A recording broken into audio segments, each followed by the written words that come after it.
Coming up next on the Jeff Crilley Show, you'll meet the leader of an amazing nonprofit. Their mission and ministry is to take care of the less fortunate around the globe. You'll hear his incredible journey just ahead.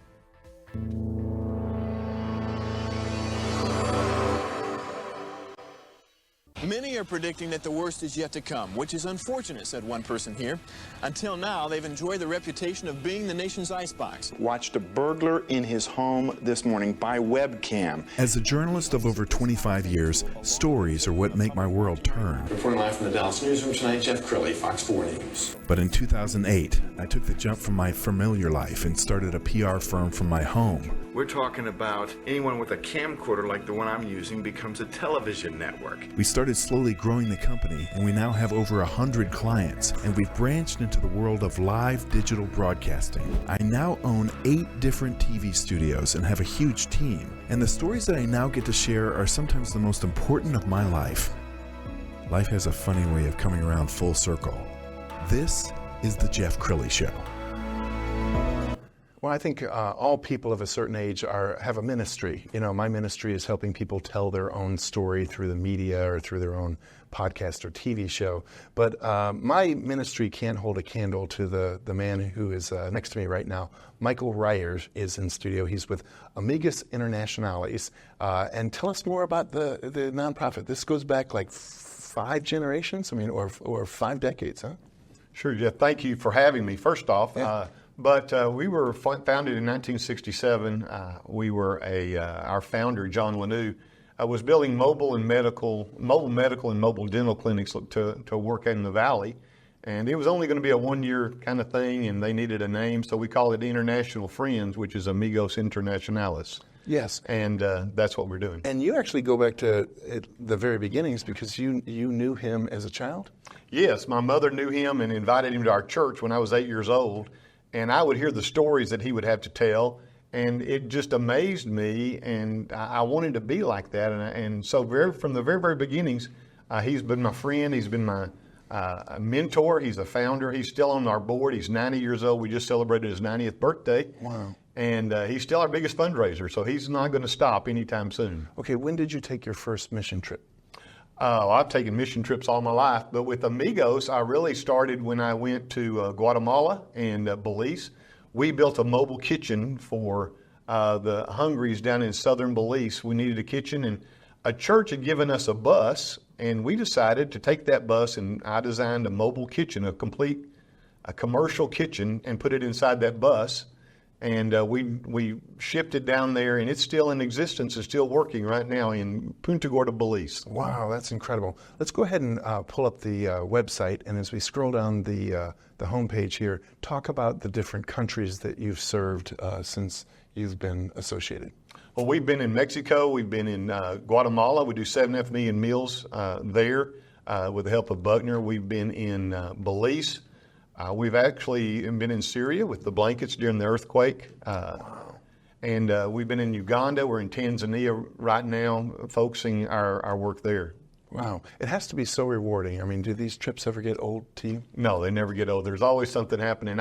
In my office, I have pictures of all our children on all the walls, and I know them all by heart and my name. And that keeps me going because as I walk through the hallways, I know those kids are looking out for me and depending on me, and they love seeing me because when I come, I bring sodas, and they don't ever get sodas very often in Uganda. So. Wow, and speaking of sodas, we actually have a clip. Let's go ahead and roll that.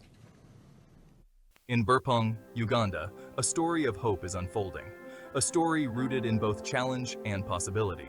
Here in this rural village, over 350 preschool-aged children sit at home with no school within a 20-mile radius. These children, each one full of potential, are waiting for a chance to dream, to learn, to grow. But change is coming. Thanks to the unwavering commitment of Burpong's village leaders, 16 acres of land have been donated. A profound act of generosity to build a future for their children. A water well has already been drilled, providing clean water and new life to the community. Dila Baptist Church now gathers in a humble hut, where Pastor Patrick leads the congregation. During our recent visit to Uganda, we delivered chairs and blackboards, small but significant steps toward the education these children need. This is the foundation of something bigger. This is not the first time we've built hope from the ground up. In Ogle Village, just miles away, we've already seen the power of what's possible.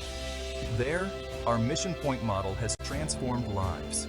A school stands tall where there was once none. A church provides spiritual guidance, clean water flows from a well, and life skills are taught to ensure a brighter future. Now, Burpong stands on the edge of this same transformation.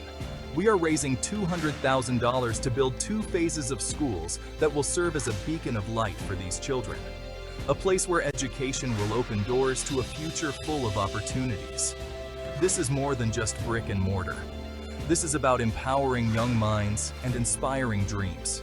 In Ogle, the Mission Point model has already changed lives, and in Burpong, the groundwork is in place. Together, we can turn this vision into a reality. With your help, we can build a brighter future for Burpong's children, a future filled with opportunity, learning, and hope. The children of Burpong are waiting. Together, we can transform their lives. Will you help us build this future? And Michael, as we were watching that clip, you mentioned that they named a school after your mom. Yes. We sponsor children, and we had 13 sponsored, and we were about to sponsor another 13 because it was very, very successful. And Patrick, our Ugandan director, he grew up in Gulu, said, I think we can buy a school for the same that we spend. And I said, no, we can't. And he said, yes, we can. And so my mother had pancreatic cancer and was in the hospital and literally dying. And I would stay up all night sharing those stories as they would come in as we were negotiating. And on the night that she passed away, we finalized the land purchase that next morning.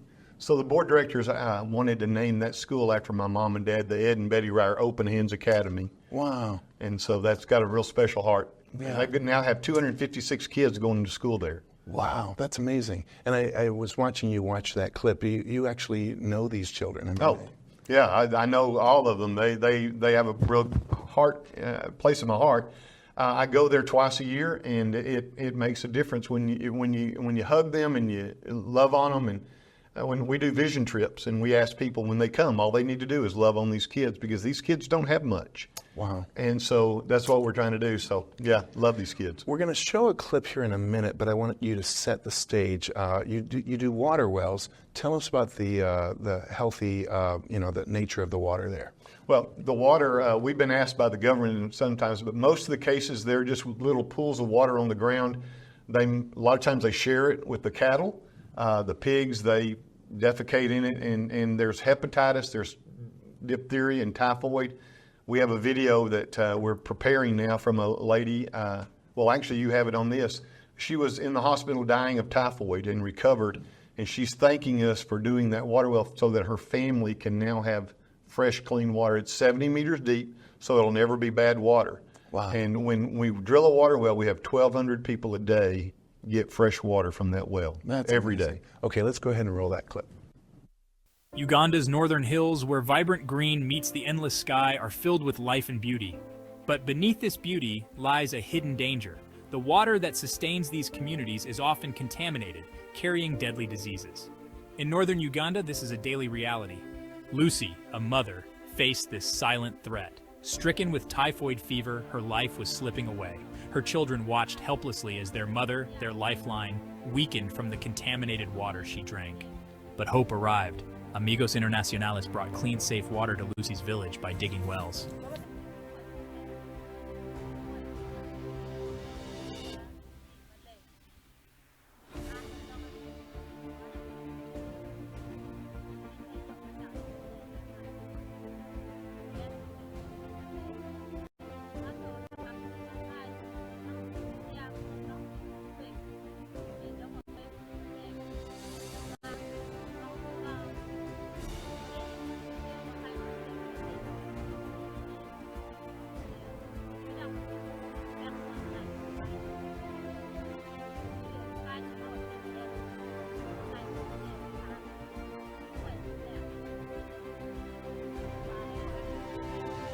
These wells didn't just bring water, they brought life, health, and a future.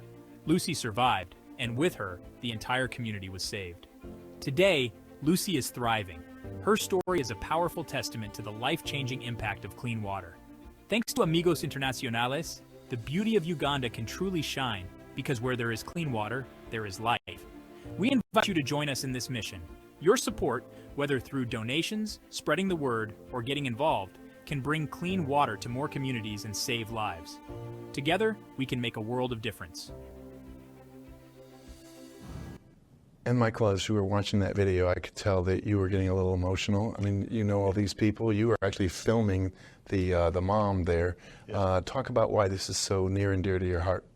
Well, we're called to help those that are less fortunate. I always call us the haves because we really don't realize how much we really do have. And these guys have nothing. We're keeping women through our life skills classes and through keeping these kids in school. We're keeping them out of sex trafficking. We're keeping them out of being harmed and hurting. And we're just called to do that. And we need to do that at every chance we get. And I know you work through donations. So in the last 2 minutes, I want you to look into that camera on the left and talk to the person who feels like they need to join the fight. Oh, thank you. It is important to donate and share. Even if you just share with the other people, but a $5 donation, even small as that, can feed a child for a month in our school program. And we've got 500 kids in our school now, in 4 different schools across northern Uganda, and they need your help. And if in Burpong, which is our newest edition initiative, we've got 100,000 of the 200,000 raised. We've started phase 1. But we've got 350 kids that need an education. They're 20 kilometers away from any school. So there's no hope for them to be able to get any education, except the fact that Amigos is there. So whatever you can give, if it's a lot, if we do corporate donations, we work with companies, we would relish and cherish any donation that you could make. Outstanding. Michael, thank you for doing the Lord's work. And we're going to end with the website, which is amigosii.org. The great Michael Ryer. Thanks for coming on the show. Thank you for having me. You bet. Appreciate it very, very much. That's it for now. We'll see you next time.